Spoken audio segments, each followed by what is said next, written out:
Bonjour à tous, je m'appelle Christelle Lebailly et bienvenue sur ma chaîne. Aujourd'hui, nous allons parler du titre de votre ouvrage. En effet, un titre ne se choisit pas à la légère. À la mode, simple, aguicheur, mystérieux, il est parfois difficile de résumer son œuvre en quelques mots et surtout de rendre ça un peu commercial. Car oui, il ne faut pas se le cacher, un titre, ça fait vendre. Et parfois, en édition traditionnelle, c'est même l'éditeur qui choisit le nom de l'ouvrage lorsque celui choisi par l'auteur n'est pas assez justement accrocheur. Dans mon travail, il m'est arrivé de nombreuses fois d'aider l'auteur à choisir un nom.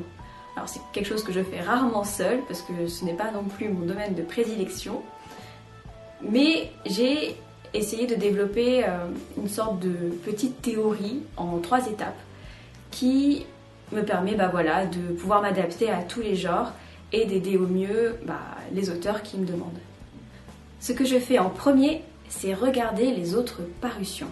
Votre ouvrage appartient forcément à une catégorie, que ce soit de la romance, du thriller, de la fantasy, du fantastique, du polar, etc.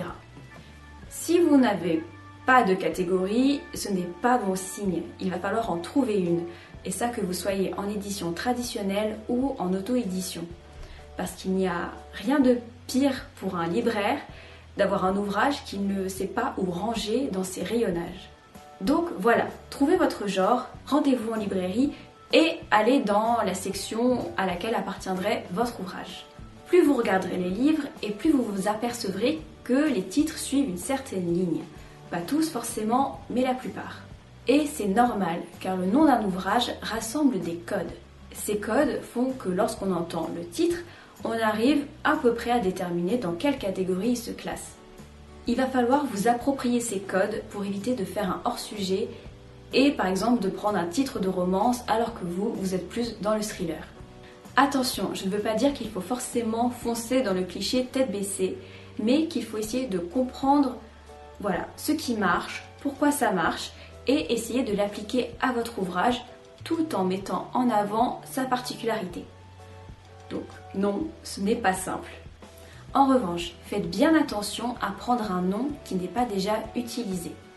Ce n'est absolument pas illégal de prendre le nom d'un ouvrage déjà édité, les noms ne sont pas déposés, mais lorsque un acheteur par exemple cherchera votre ouvrage sur internet, ce serait dommage qu'il tombe d'abord sur l'autre livre avant de tomber sur le vôtre. Deuxième point, les mots-clés. Si vous n'avez vraiment aucune idée de votre titre, je vous conseille de faire une liste de mots-clés. Je n'ai pas beaucoup de difficultés à trouver des titres pour mes romans, mais c'est vrai que lorsqu'il s'agit de ceux des autres, ce n'est pas toujours évident. Donc ce que je fais dans ce cas-là, je fais une liste de mots-clés, d'abord très basique, lorsque je pense à l'histoire, ce qu'elle m'évoque, et ensuite je cherche dans le champ lexical de chacun. C'est-à-dire que je trouve des synonymes, des mots qui gravitent autour. Une fois que j'ai une liste assez fournie, je combine les mots, je cherche ce qui représente vraiment l'ouvrage, et tout en faisant attention à la sonorité des mots. Alors on n'y pense pas souvent, mais les mots ont une vraie sonorité, et c'est particulièrement important lorsque vous réfléchissez à votre titre. Certains mots vont vous évoquer des choses très dures ou au contraire des choses très douces. Et ça peut tout de suite donner l'atmosphère en fait de votre roman. Donc c'est presque une science, bon je ne vous demande pas d'en faire des théories, mais c'est vrai que moi, lorsque je pense à un titre, j'essaye aussi de voir comment il sonne. Troisième point, se fier à un élément du récit. Personnellement, j'adore ce genre de titre, c'est lorsque il fait écho en fait à un élément de la narration qui fait partie d'une énigme, qui est vraiment lié intrinsèquement à l'histoire. Par contre, ce n'est pas non plus un titre fait pour tous les livres, ça sert à rien d'appliquer la même formule juste parce que ça fait du mystère. Et en plus, c'est à manier avec précaution, parce qu'il faut que tout de même le titre se suffise à lui seul. C'est-à-dire que lorsqu'un acheteur va prendre votre ouvrage et lire le titre, il faut quand même que ça l'attire et que ça n'ait pas l'air trop nébuleux non plus. Parce que sinon, il n'aura pas envie de découvrir pourquoi le livre s'appelle comme ça. Pour finir, je dirais que lorsque l'on trouve le titre de son œuvre, on se l'approprie. C'est-à-dire que on sait que c'est lui, c'est comme une révélation. Il aurait toujours dû s'appeler comme ça, il s'appellera toujours comme ça. Après, je vous conseille vraiment de demander l'avis de vos proches, c'est-à-dire ne partez pas avec un titre en tête et voilà, de toute façon ça sera lui, quoi que les gens en disent.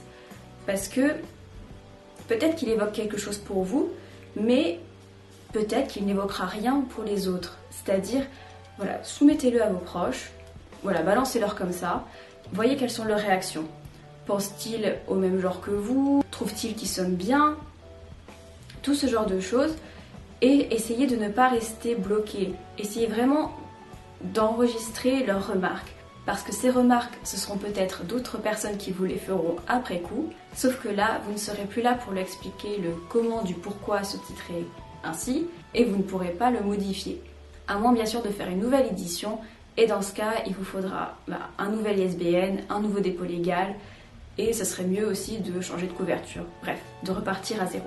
Voilà, c'est tout pour aujourd'hui. J'espère que la vidéo vous a plu. Je pense qu'elle était un peu courte, mais en même temps, je n'avais pas grand-chose à dire, donner de conseils pratiques pour trouver un titre. Je pense avoir donné l'essentiel, mais si vous avez des astuces, mettez-les moi en commentaire. Parce que même pour moi, ça me servira toujours, même dans mon boulot. Pensez à liker la vidéo, ça me fait toujours super plaisir. Et à la partager si jamais vous êtes vraiment super enthousiaste. Et moi, je vous dis à la semaine prochaine pour un nouveau conseil d'écriture. Bye!